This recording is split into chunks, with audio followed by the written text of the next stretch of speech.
கிறிஸ்துவுக்குள் பிரியமானவர்களே, இன்றைய இறைவார்த்தை, நீங்கள் உலகிற்கு ஒளியாய் இருக்கிறீர்கள். புனித மத்தேயு எழுதிய நற்செய்தி 5ஆம் அதிகாரம் 13 முதல் 16 முடிய உள்ள வசனங்கள். அக்காலத்தில் இயேசு தம் சீடரை நோக்கி கூறியது, நீங்கள் மண்ணுலகிற்கு உப்பாய் இருக்கிறீர்கள்.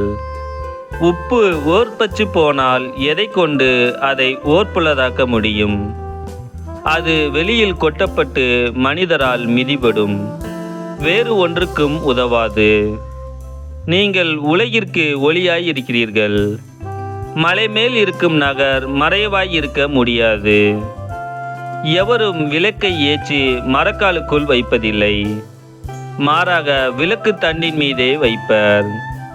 அப்பொழுதுதான் அது வீட்டில் உள்ள அனைவருக்கும் ஒளி தரும். இவ்வாறே உங்கள் ஒளி மனிதர் முன் ஒளிர்க. அப்போது அவர்கள் உங்கள் நற்செயல்களைக் கண்டு உங்கள் விண்ணகத் தந்தையை போற்றி புகழ்வார்கள்.